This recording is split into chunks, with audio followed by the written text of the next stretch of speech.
कक्षा 8 की आपकी जो प्रश्नावली 8.4 है 8.4। अब उसके हम ये जो थर्ड वाला क्वेश्चन है, तीसरा जो क्वेश्चन है आपका, तीसरे क्वेश्चन का ये जो सातवां वाला भाग है, इसको हम सॉल्व करते हैं।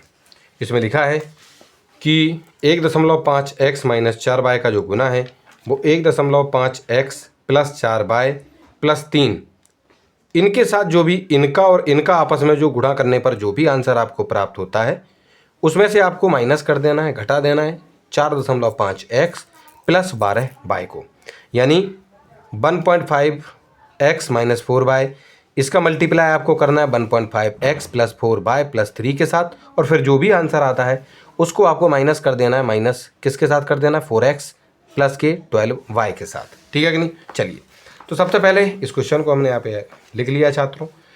अब हमारा काम है कि ये जो 1.5x है, ये जो 1.5x है आपका, उसका जो गुना है वो इस 1.5x के साथ किया जाए। तो 1.5x के साथ करना है, इसका मतलब है कि 1.5 और 1.5 यानी 1.5 और 1.5 का हमें यहाँ पर गुना करना होगा। ठीक है जी। चलिए, तो इनका हम गुना करते हैं छात्रों। तो यहाँ पर 75 होगा बच्चों, और यहाँ पर आएगा 5 और 1, यहाँ 5 2 और 2, यानी 225 है। लेकिन इसमें बच्चों पॉइंट भी लगाना है, तो पॉइंट के बाद 1 अंक है, पॉइंट के बाद यहाँ पर भी 1 अंक है, यानी 2 अंक होने चाहिए पॉइंट के बाद। तो 1 और 2 के बाद हम यहाँ पे पॉइंट लगा देंगे। अब हमारे पॉइंट के बाद 2 अंक हैं, यानी जवाब कितना होगा 2.25 यानी 2.25। और यहाँ पर x है लेकिन यहाँ x नहीं है, तो केवल अकेला x हम लिख देंगे। तो हमारा जवाब कितना होगा 2.25x यानी 2.25x। तो उसको हमने यहाँ पर, अच्छा यहाँ x है, ये वाला x नहीं लिखा हमने छात्रों, ये वाला x भी यहाँ है, x है 1.5x, तो यहाँ पर x स्क्वायर हो जाएगा। तो हमारा जो जवाब है वो हम यहाँ पर लिख देंगे 2.25x स्क्वायर। उसके बाद इसी 1.5x का गुना आपको इस 4y के साथ करना है, यानी क्या लिखेंगे हम बच्चों 1.5x इंटू उसका करना है, मल्टीप्लाई करना है आपके 4y के साथ यानी 4y के साथ। तो 1.5 का गुना आप करेंगे 4 के साथ, 1.5 का जो गुना है वो आपको 4 के साथ करना है। तो यहाँ पर जो जवाब होगा आपका वो होगा 60, और क्योंकि पॉइंट के बाद 1 अंक है तो यहाँ पर भी पॉइंट के बाद 1 अंक होना चाहिए, और क्योंकि पॉइंट के बाद अकेला 0 है और कुछ नहीं है, इसलिए जो हमारा आंसर मेन हो जाएगा वो 6 हो जाएगा, यानी 6 यहाँ पर हम लिख देंगे। और x और y का गुना करेंगे तो xy आएगा, तो ये प्लस के हैं इसलिए हमने यहाँ पर प्लस के 6xy लिख लिए हैं। उसके बाद इसी 1.5x का गुना आपको इस 3 के साथ भी करना है। तो यहाँ पर 1.5 आपका x है, उसका गुना आपको प्लस के 3 के साथ करना है। तो 1.5 का गुना 3 के साथ कीजिएगा, 1.5 का गुना 3 के साथ कीजिएगा, तो आपका जो जवाब है वो 45 होगा। पॉइंट के बाद 1 अंक है तो यहाँ पर आप पॉइंट लगाएंगे तो 4.5 हो जाएगा। ठीक है, इसमें हम पॉइंट के बाद 5 को नहीं हटाएंगे क्योंकि ये नंबर है, 0 नहीं है कि उसको हटा देंगे। तो आपको इसको पूरा 4.5, x है यहाँ x नहीं है तो आपको 4.5 लिखना होगा, वो भी प्लस के। तो यहाँ पर प्लस के हमने 4.5x लिख दिए हैं। अब उसके बाद हमारा नंबर, क्योंकि इससे तो हमने इन तीनों में ही मल्टीप्लाई कर दिया, गुना कर दिया है, अब नंबर आता है माइनस के ये जो 4y है, यानी कि माइनस के 4y का जो गुना यानी मल्टीप्लाई है वो आपको 1.5x के साथ करना है। तो हम क्या करेंगे बच्चों, 1.5 और 4 जैसे हमने यहाँ कर भी रखा था छात्रों, बस फ़र्क इतना है कि यहाँ पर आपका माइनस है, ये तो माइनस है तो यहाँ पर आंसर भी माइनस आएगा, यानी ये जो 6 थे वो आपके माइनस के हो जाएंगे, तो -6 आपका आ जाएगा यहाँ। ठीक, x और y का गुना करेंगे छात्रों आप तो आपके xy ही आएंगे। तो यहाँ पर इसका और इसका आपस में गुना करने पर बच्चों माइनस के 6xy आते हैं, तो वो हमने माइनस के 6xy यहाँ पर लिख दिए। उसके बाद इसी -4y का जो गुना है, इसी -4y का जो गुना है वो आपको इस 4y के साथ करना है, यानी 4 और 4 का गुना करेंगे, 4 और 4 का गुना करेंगे तो 16 होंगे, लेकिन माइनस के और y का गुना होगा तो y की पावर 2 हो जाएगी आपकी। तो माइनस के 16y स्क्वायर आपके हमने यहाँ पर लिख दिए।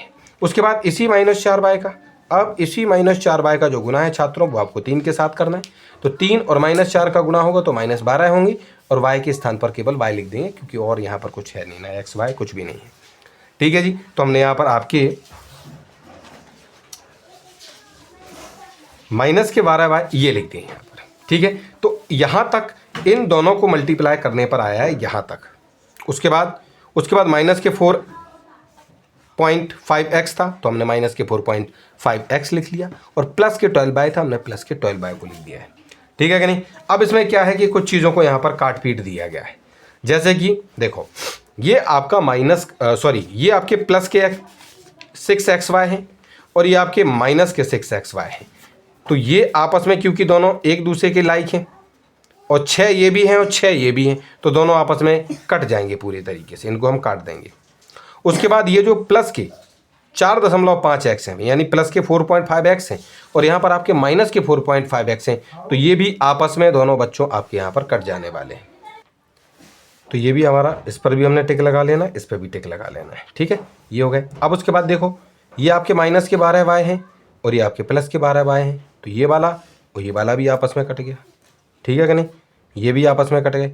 तो यहाँ पे ये कटा है, ये भी कट चुका है, ये भी कट चुका है, ये भी कट चुका है, ये भी कट चुका है और ये भी कट चुका है। तो क्या क्या बचा, केवल आपका ये बचा रह गया 2.25x², तो उसको लिखना है, और माइनस के 16y² यानी माइनस के 16y² वो बचे हैं, तो उसको हमने लिख देना है, ठीक है। तो इस तरीके से इन सभी को आपस में हल करने पर, सॉल्व करने पर आपका जो आंसर है वो इतना आ जाएगा। उसके बाद इसी का जो 8th वाला क्वेश्चन है, इसी का जो 8th क्वेश्चन है उसमें कहा गया है कि आपको a प्लस बी प्लस सी का जो गुना है, मल्टीप्लाई है, वो a प्लस बी माइनस सी के साथ आपको करना है। चलिए, तो इसको कुछ नहीं है, कोई ज़्यादा दिक्कत की बात नहीं है, लेकिन हम आपको बता रहे हैं कि सबसे पहले आपको इस a का गुना इन तीनों के साथ करना है।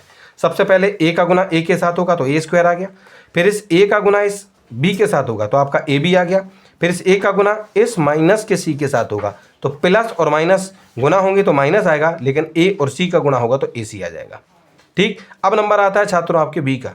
अब आपको b से गुना इन तीनों में ही करना है, तो b से गुना आप a में करेंगे तो प्लस के a भी आएंगे। अब इस b का गुना आप प्लस के b के साथ करेंगे तो प्लस का b² हो जाएगा, ठीक। और इसी b का गुना माइनस c के साथ करेंगे तो प्लस और माइनस गुना होंगे तो माइनस आएगा, और b और c का गुना होगा आपस में तो bc हो जाएंगे।